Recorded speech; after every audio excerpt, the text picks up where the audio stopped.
रूस के हमलों से यूक्रेन लहूलुहान हो चुका है। यूक्रेन के कई शहर तबाह हो चुके हैं, लेकिन 27 दिनों से जारी ये जंग अब भी पुतिन पर भी अब ये भारी पड़ने लगी है। आपको यकीन नहीं होगा, मगर रूस की सेना अब अपने ही कमांडर यानी व्लादिमीर पुतिन को कटघरे में खड़ा कर रहे हैं। यही नहीं, रूस की सेना ने यूक्रेन की फौज से एक सीक्रेट समझौता भी कर लिया है। क्या है ये पूरा माजरा, जानने के लिए हमारी एक्सक्लूसिव रिपोर्ट आप देखिए।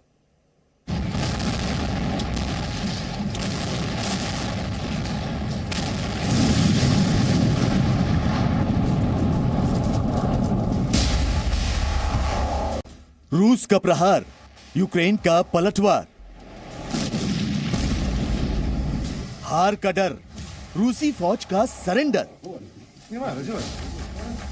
जंग जारी, अब लाशों की सौदेबाजी।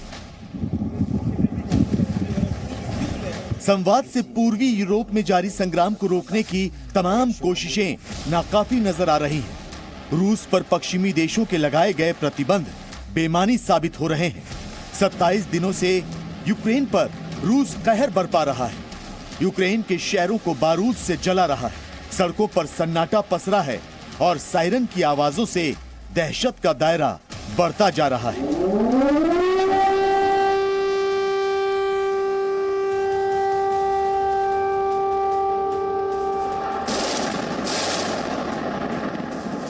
लेकिन यूक्रेन से आई कुछ तस्वीरों ने पुतिन के माथे पर शिकन की लकीरें खींच दी हैं।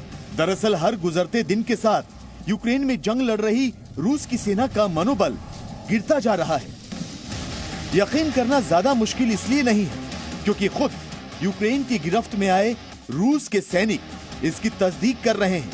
अपने आंसू पोंछते इन रूसी सैनिकों ने पूरी दुनिया को बता दिया कि किस तरह यूक्रेन में उनके साथियों को सामूहिक कब्रों में दफनाया जा रहा है, किस तरह रूस की सेना को यूक्रेन की फौज आगे बढ़ने से रोकने में कामयाब हो रही है। Своему руководству наших воинских частей я хотел бы сказать одно, что они поступили подло, они поступили по отношению к нам предательски. यूक्रेन में पकड़े गए इन 4 रूसी सैनिकों ने दावा किया है कि उनकी सेना जंग नहीं जीत सकती। यही नहीं, बंधक बनाए गए इन सैनिकों ने अपने सैकड़ों साथियों को गंवाने के बाद पुतिन के जंगी उन्माद पर भी सवाल उठाए। Хочу обратиться ко всему миру. Донесите в Россию. Заблокируйте новости, те, которые показывают в Россию. Покажите настоящее.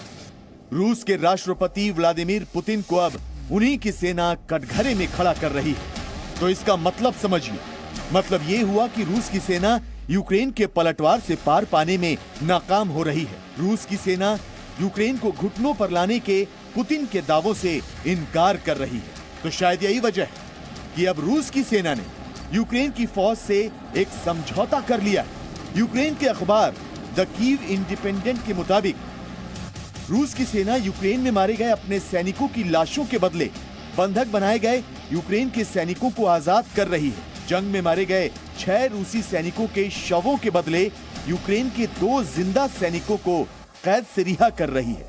ये सौदेबाजी यूक्रेन के स्थानीय नागरिकों और दोनों देशों के सैन्य अधिकारियों के बीच बातचीत के जरिए की जा रही है। तो इसका मतलब रशियन सोल्जर्स की डेड बॉडीज यूक्रेन के बैटलफील्ड्स पर हैं, जिनको यूक्रेनियन सोल्जर्स ने एक स्पेशल स्क्वाड बना रखा है, जाकर के ढूंढ करके निकाल रहे हैं कि जहां इन्हें मिल जाए रशियन डेड सोल्जर्स, और उनको 2 यूक्रेनियन प्रिजनर्स के लिए एक्सचेंज करा जा रहा है। यूक्रेनियन सोल्जर्स भी तो मारे जा रहे हैं। ओके, तो रशियंस भी फिर यही करना शुरू कर देंगे।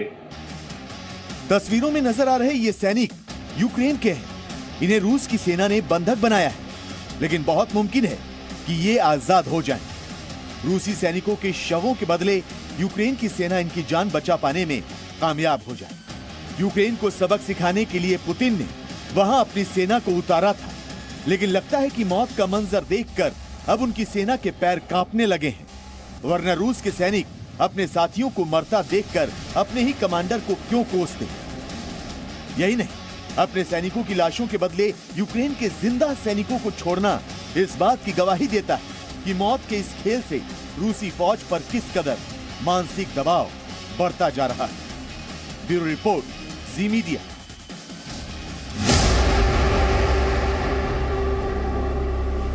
तो एक तरफ पुतिन की सेना अपना मनोबल खो रही है, तो दूसरी तरफ पुतिन किसी भी कीमत पर जंग जीतना चाहते हैं।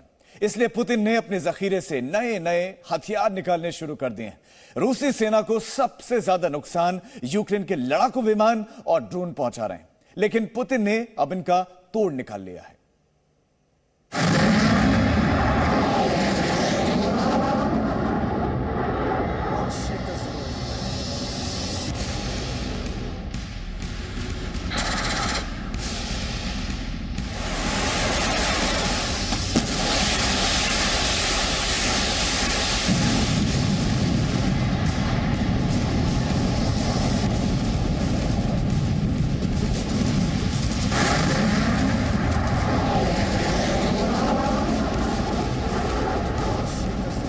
करीब 1 महीने के अंदर रूस को यूक्रेन ने जंग में पानी पिला दिया है।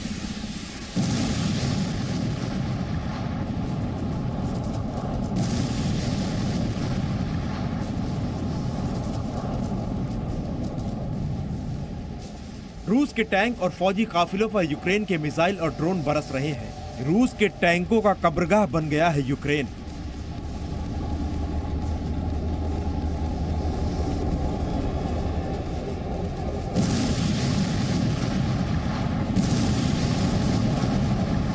लेकिन अब यूक्रेनी मिसाइलों और हवाई हमलों को नाकाम करने के लिए रूस ने अपना नया और अचूक वायुवीर उतार दिया है।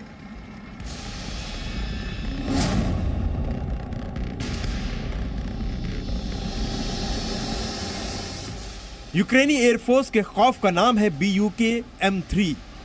रूस ने पहली बार एडवांस नए BUK-M3 एयर डिफेंस सिस्टम को युद्ध में उतारा है।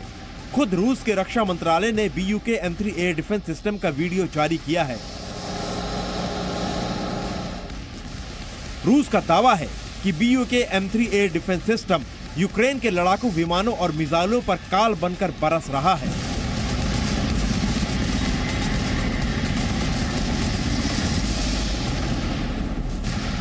रूस के मुताबिक चर्निहिव इलाके में BUK-M3 एयर डिफेंस सिस्टम ने यूक्रेन के 2 लड़ाकू विमानों को मार गिराया। यानी यूक्रेन के आसमान के वर्चस्व की जंग और तेज और खतरनाक हो चुकी है। BUK-M3 air defence system S-400 के बाद रूस का सबसे बड़ा ट्रम्प कार्ड है।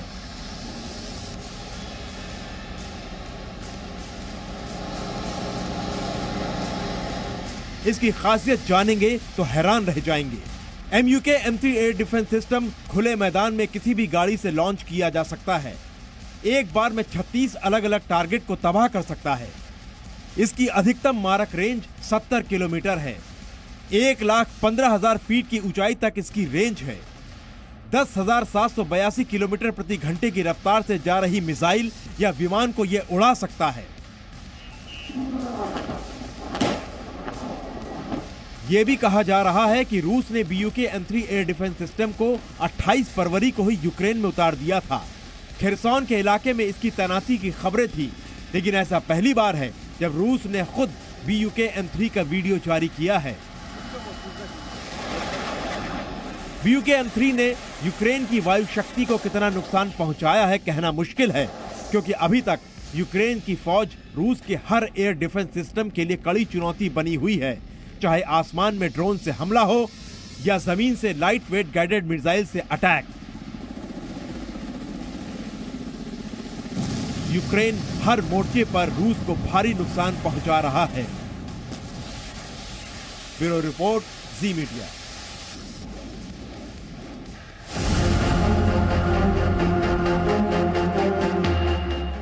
अपनी घातक मिसाइलों के जरिए पुतिन ने यूक्रेन के बड़े शहरों पर हमले तेज कर दिए। रूस के निशाने पर आए इन शहरों में मारियुपोल भी है। पिछले 3 हफ्तों से पुतिन के टारगेट पर रहा यह शहर 90% तक तबाह हो चुका है। यहां की एक बड़ी आबादी पलायन कर चुकी है। लेकिन सवाल यह कि रूस की सेना मारियुपोल पर सबसे ज्यादा बारूद क्यों बरसा रही है। दरअसल पुतिन ने जीत का ऐसा रोड मैप तैयार किया है जिसमें मारियुपोल की अहमियत सबसे ज्यादा है।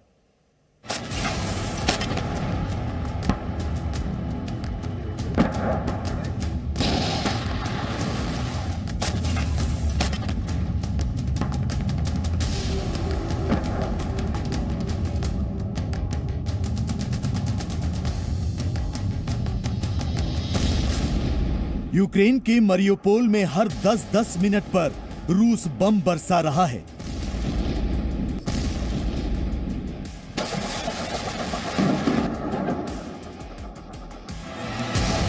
नब्बे फीसदी शहर बर्बाद हो चुका है।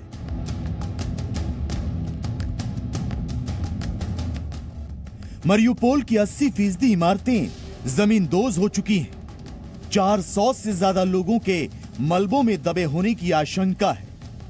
2000 से ज्यादा लोगों के मारे जाने की खबर है।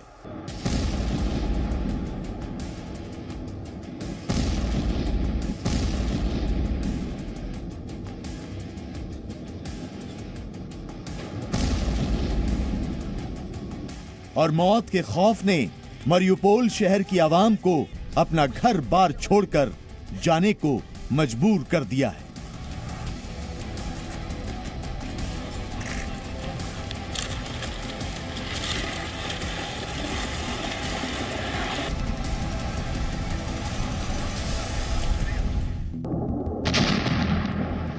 लेकिन सवाल यह है कि पिछले 3 हफ्तों से रूस की सेना मरियोपोल पर ताबड़तोड़ हमले क्यों कर रही है?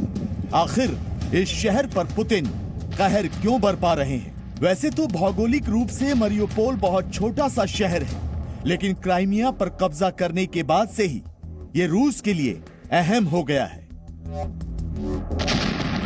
क्राइमिया और डोनबास के बीच मरियोपोल एक लैंड कॉरिडोर की तरह है। अगर मरियोपोल पर कब्जा हो जाता है तो काला सागर से सटे यूक्रेन के 80% तटीय क्षेत्र रूस के कब्जे में होंगे। इससे यूक्रेन के समुद्री व्यापार को बड़ा झटका लगेगा और वो दुनिया से कट जाएगा। यही नहीं, रूस अगर मरियोपोल पर काबिज हो जाता है तो इससे उसके करीब 6000 सैनिक यूक्रेन के अलग अलग हिस्सों में जा सकेंगे। अभी तो मारियोपोल पे अगर कब्जा करेगा रशिया, तो वो एक पार्ट जो उसकी स्ट्रैटेजी है कि अपने डोनबास रीजन से लेकर के क्रीमिया तक और उस रीजन से लेकर पूरा ब्लैक सी के तट के अलोंग। रूस ने मरियोपोल को तोपखानों, रॉकेट और मिसाइलों से भर दिया है। इतना ही नहीं, यहां बिजली, पानी, खाना और स्वास्थ्य संबंधी जरूरतों की आपूर्ति भी ठप कर दी गई है। मरियोपोल लंबे समय से काला सागर से जुड़े अजोव सागर पर रणनीतिक रूप से अहम बंदरगाह रहा है। यहां बड़े पैमाने पर लोहे और इस्पात से जुड़ा काम होता है। यूक्रेन से इस्पात, कोयला और कॉर्न मरियोपोल से ही मिडिल ईस्ट और दूसरे जगहों को निर्यात किया जाता था। लिहाजा मरियोपोल में रूस ने दबदबा कायम किया तो यूक्रेन की अर्थव्यवस्था चौपट हो जाएगी। देखिए, मारियोपोल एक बहुत ही अहम पोर्ट है यूक्रेन का, सी ऑफ अजोव जो कहलाती है उसके ऊपर। यहां से काफी कुछ इनकी कमर्शियल एक्टिविटीज जाती हैं। अगर रूस मरियोपोल पर कब्जा कर लेता है तो इससे यूक्रेन का मनोबल गिर जाएगा। व्यक्तिगत तौर पर देखें तो यह ज़ेलेंस्की के लिए भी किसी सदमे से कम नहीं होगा। तो शायद यही वजह है कि रूस मरियोपोल को खंडहर में तब्दील करने के साथ वहां अपना झंडा लहराने की हर मुमकिन कोशिश कर रहा है। ब्यूरो रिपोर्ट, जी मीडिया।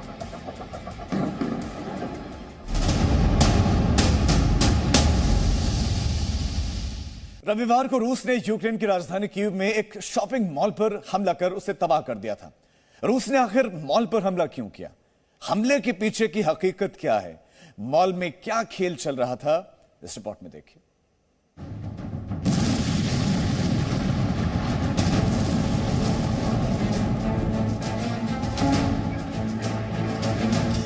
रविवार को यूक्रेन की राजधानी कीव के बाहरी इलाके में रूस ने सबसे बड़ा हमला किया।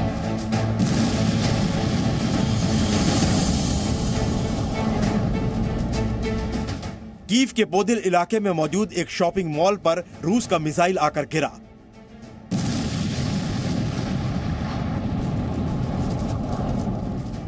मिसाइल के गिरते ही पूरा शॉपिंग मॉल आग के गोले में तब्दील हो गया।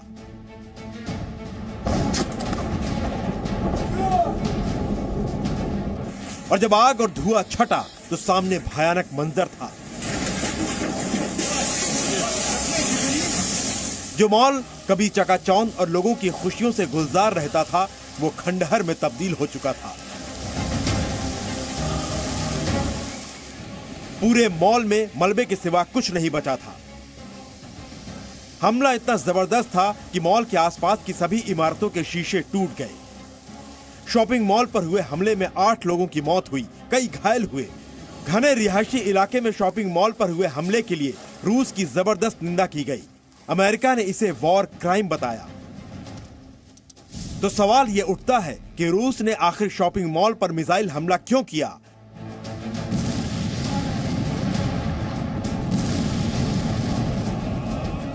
शॉपिंग मॉल में बेकसूर लोगों को रूस ने निशाना क्यों बनाया?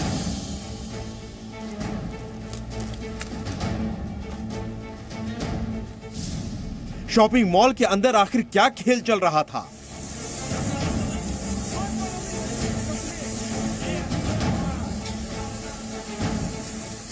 शॉपिंग मॉल के अंदर किसका सीक्रेट अड्डा था?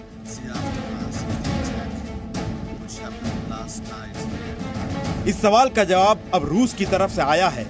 रूस का दावा है कि शॉपिंग मॉल दरअसल यूक्रेन की फौज का बेस बन गया था। रूस का दावा है कि यूक्रेनी फौज ने मॉल के अंदर रॉकेट छिपाए हुए थे। मॉल का इस्तेमाल मल्टीपल रॉकेट लॉन्चर को रिलोड करने के लिए किया जाता था। इन्हीं रॉकेट्स को रूसी सेना पर दागा जाता था। रूस के रक्षा मंत्रालय ने प्रेस कॉन्फ्रेंस कर दावा किया कि लाइव मॉनिटरिंग सिस्टम में 21 मार्च की रात को यूक्रेन की फौज मल्टीपल रॉकेट लॉन्चर को खाली पड़े शॉपिंग मॉल के अंदर ले जाते हुए साफ साफ दिखाई दिए। रूस ने यूक्रेन की सेना पर आरोप लगाया कि वो रिहायशी इलाकों में आम लोगों की आड़ में हथियार और दूसरे सैन्य साजो सामान का इस्तेमाल कर रही है। रूस के दावों पर यकीन करें तो मॉल का इस्तेमाल यूक्रेनी सेना रॉकेट लॉन्चर को स्टोर करने और रिलोड करने के लिए कर रही थी। इसीलिए मॉल को निशाना बनाकर तबाह कर दिया गया। हालांकि अभी तक यूक्रेन ने रूस के दावों पर अपना बयान जारी नहीं किया है। Bureau report, ji media. Presenting B News app, available on Google Play and App Store. Download it now.